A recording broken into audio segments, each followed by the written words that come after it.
দেশে সারা পৃথিবীতে যেভাবে জিনিসপত্রের দাম দ্রব্যমূল্য বাড়তেছে, সারা পৃথিবীতে যেভাবে যুদ্ধ হাহাকার, বাংলাদেশে জমি আছে কিন্তু আমরা অলস, কাজ করি না। যদি আমাদের জমি আমরা নিজেরা কাজ করিয়া খাই তাহলে আমাদের বিদেশি কারো কাছে হাত পাততে না, আমাদের কাছ থেকে বিদেশিরা নিবে। দর্শক, কথা বলছি ভাগ্যকুল বাজার থেকে। এই বাজারটি হচ্ছে শ্রীনগর মুন্সিগঞ্জের একটি বাজার। আর ভাগ্যকুল খুবই পরিচিত একটি নাম, আপনারা ঢাকার বিভিন্ন জায়গায় হয়তো দেখে থাকেন ভাগ্যকুল মিষ্টান্ন ভাণ্ডার। এই ভাগ্যকুলের নাম অনুযায়ী ওই ভাগ্যকুল মিষ্টান্ন ভাণ্ডার, ভাগ্যকুল বাজার সংলগ্নই চর ভাগ্যকুল।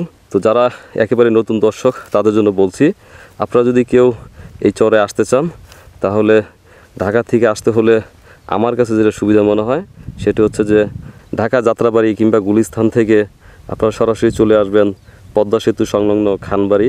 খানবাড়ির থেকে অটো করে চলে আসবেন মাওয়া বাজার বা মাওয়া চৌরাস্তা, সেখান থেকে অটো করে ভাগ্যকুল বাজার, ভাগ্যকুল বাজার অতিক্রম করে এই খেয়াঘাট, এই খেয়াঘাটের মাঝে আমাদের বিখ্যাত আরিফ। চরের যে অংশে আমরা বেশি যাতায়াত করি, বিশেষ করে আমাদের খালেক আঙ্কেলের যে বাড়ি, সেটি হচ্ছে খেয়া পার হওয়ার পর হাতের বামের রাস্তা ধরে এগিয়ে আসলেই খালেক আঙ্কেলের বাড়ি এবং এর আশপাশের চর। দর্শক, এই যে আমার বেশ কয়েকটি ভিডিও যে দেখেছেন, অনেকে এখানে থাকার জন্য আসছেন কিংবা খামার করবেন, যাদের জায়গায় আপাতত আপনারা আসতেছেন, তেমনি একজন আমাদের এখানকার প্রাক্তন জনপ্রতিনিধি জনাব নাজিম সর্দারের সঙ্গে কথা বলছি। ভাই আসসালামু আলাইকুম। ভাইয়া, একটা কথা বলি, এই কথাটা বললে আপনি কীভাবে নেবেন জানি না, মানে আপনাকে উৎসাহিত করার জন্য না বা কোনো কিছুর জন্য না, আপনার চেহারা দেখলে কেন একটা ভালো লাগা তৈরি হয়ে যায়, মানে আল্লাহর ইচ্ছা প্রথম দেখাতেই। তো এটা আপনাকে খুশি করার জন্য বলছিলাম, আমার মনের কথা বললাম আর কি। একটু বলেন, এই যে মানুষজন যে আসতেছে ভিডিও দেখে আপনাদের এখানে আসতেছে, আপনাদের যে উদারতা বা আপনাদের এখানে মানুষ থাকবে, একটু ফিলিংসে যদি শেয়ার করেন, আসলে কিভাবে নিচ্ছেন বিষয়টাকে? আসলে এটা আমি খুব আনন্দের সহকারে নিচ্ছি, যেহেতু অসহায় মানুষ এখানে এসে থাকবে, হয়তো আমাদের জমি ক্ষেত খোলা, তারা চাষবাস করবে, এই চাষবাস করে খাবে, এটি অনেক সুন্দর কৃষি জমি।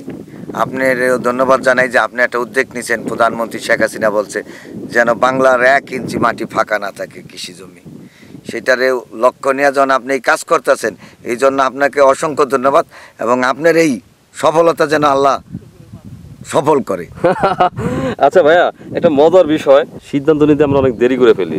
দেখেন, এখানে কিন্তু আমার খুব আশ্চর্যের বিষয় যে আমরা এত দূর দূরান্তের মানুষ, 5টা ফ্যামিলি অলরেডি চলে আসছে। দেখেন, কুমিল্লার লোক, নোয়াখালী, বরিশাল, চাঁদপুর, এরা তো আমাদের দেশের বিশিষ্ট জেলা আর কি, যে কোনো কারণে হোক। তো ওনারা এই পর্যন্ত আসছেন, মানে আমার কাছে মনে হচ্ছে ওনারা অন্য জেলার থেকে তারা উন্নত, কেন তারা অনেক বেশি ফাস্ট। নাহলে এই জায়গায় কিন্তু আরও কাছের লোক আসার কথা ছিল বা আরও অন্য জায়গার লোক আসার কথা ছিল। তো ওনারা যে একটা স্বপ্ন নিয়ে আপনাদের কাছে আসছে, আপনাদের ভালোবাসায় আশ্রয়ে তারা কিছু করবে যেটা জাতির কল্যাণে কাজে আসবে, অর্থনীতিতে কাজে আসবে। এবং আপনার একটা কথা আমার বেশি ভালো লাগলো যে যদি আমাদের জায়গা কেউ নিয়ে যায় নিক না, জায়গা তোর কেউ নিয়ে যাবে না, কিন্তু যে বলার যে উদারতা, বলার যে ভঙ্গি, ওই ভালোবাসার কারণে এই মানুষগুলো আসতেছে। যে কথা বলছিলাম যে আসলে দূরের মানুষগুলোর ওনাদের অবজারভেশন ভালো বা আপনাদের আন্তরিকতার কারণে মানুষগুলো আসতেছেন। আর আমাদের যে খালেক আঙ্কেল, উনি কিন্তু আমার কাছে মনে হচ্ছে অত্যন্ত ভালো মানুষ। অবশ্যই ভালো মানুষ, যেই ভালো মানুষের চেহারা তার চেহারাই বোঝা যায়, যেটা আপনার ভিতরে আমি পেয়েছি। তো সেই কারণে মানুষজন এখানে আসতেছে, কারণ এই চর তো বিশাল জায়গা, সেখানে দেখেন কয়েকটা ফ্যামিলি কিন্তু আপনাদের কাছে আসতেছে। তো আশা করব যে আপনার সর্বোচ্চ আপনি তো করতেছেন, আরও করবেন। অবশ্যই সর্বোচ্চ চেষ্টা, তাদের ভালো যেভাবে থাকার অবশ্যই সর্বোচ্চ চেষ্টা করব। আরেকটা বিষয় হলো যে এই সম্পত্তি আমি কিন্তু আমার একা না, আমাদের 6টা পরিবারের, আমার বাপ চাচারা, দাদার সম্পত্তি, দাদার থেকে বাবার আছে, বাবার থেকে এখন আমরা মালিক হয়েছি। আমাদের 6 পরিবার, 6 জনই সম্পত্তির মালিক। হয়তো আপনার এই ভিডিওর মাধ্যমে কেউ দেখলে বলতে পারে যে আমাকে 6 জনের সম্পত্তি নাজিম সর্দার একা দিয়েইলো, এটা কিন্তু 6 জনে, হয়তো সবাই আসে না। তবে এটু আমি আশা করি যে আমাদের 6 পরিবার সবাই সম্মতি হবে বা 6 পরিবার না, এটা এক পরিবার। এবং আপনি যদি সবাই আমরা একসাথে, সবাই মানসিকতা একসাথে যাতে থাকতে পারি, একসাথে কাজ করতে পারি, এইটি বড় আনন্দের বিষয়। আর এই যে আপনি বললেন চাঁদপুর, নোয়াখালী বা অন্যান্য জেলায় থেকে লোক আসছে, আসলে ঐতিহ্যবাহী বিক্রমপুরের সেই ঐতিহ্যটা এরা বুঝতে পারছে যে বিক্রমপুরের বাসী ঐতিহ্যবাহী। এটার জন্যই এখানে হয়তো তাদের মন বা তারা ওই বুঝতে পারছি যে ওখানে ভালোবাসাটা অনেক বেশি। বেশি। হ্যাঁ। আচ্ছা ভাই, তাহলে সর্বশেষ যে কথাটা বলবো, যেহেতু আপনারা 6 পরিবারের জমি এটা, হ্যাঁ। তো ধরেন আপনার বড় ভাই হিসেবে হোক, যেমনি হোক, আমাদের এখানে যারা আসবে তাদেরকেও আপনাদের 6 পরিবারের সাথে আরো 12 পরিবার যোগ করে নিজেদের মতো করে দেখে রাখবেন, অবশ্যই সেই প্রত্যাশাটা থাকবে। অবশ্যই।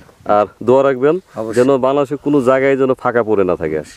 আচ্ছা, থ্যাংক ইউ। আপনার তো বলা উচিত যে আসলে কোনো জায়গায় যেন আসলে পড়ে না না, থাকে। আসলেই তো এটা উচিত না, কারণ দেশে সারা পৃথিবীতে যেভাবে জিনিসপত্রের দাম দ্রব্যমূল্য বাড়তেছে, সারা পৃথিবীতে যেভাবে যুদ্ধ হাহাকার, বাংলাদেশে জমি আছে কিন্তু আমরা অলস, কাজ করি না। যদি আমাদের জমি আমরা নিজেরা কাজ করিয়া খাই, তাহলে আমাদের বিদেশি কারো কাছে হাত পাততে না, আমাদের কাছ থেকে বিদেশিরা নিবে। আচ্ছা, আরেকটা কথা রেকর্ড করে রাখি আপনার সাথে।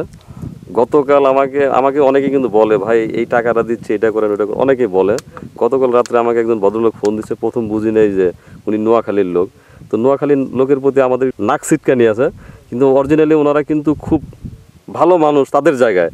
কেমনে কেমনে যেন এই প্রথম আমাকে কেউ একজন কনভিন্স করে ফেলছে, যে বলছে যে আপনি যেটা করেন, তো সেটা আমি আপনাকে সাথে নিয়েই, আপনার সহযোগিতা নিয়েই এখানে কিছু করব, এবং সেটা হবে নিজেদের তো কিছু থাকতে হবে, আমরা তো কিছু করে খেতে হবে, পাশাপাশি আমাদের ওখান থেকে হয়তো আমরা মানুষের জন্য কিছু করব। মানে ওনার উদ্দেশ্যটা মানুষের জন্য কিছু করা, কিন্তু আমি চলতে গেলে আমার তো ব্যক্তিগত খরচ আছে, আপনার আছে, সেটা বিষয়টা মাথায় রেখেই আমরা মানুষের জন্য করার চেষ্টা করব। জাতির কোনো লাভজনক কাজে, যে কোনো কাজে আমাকে পাইবেন।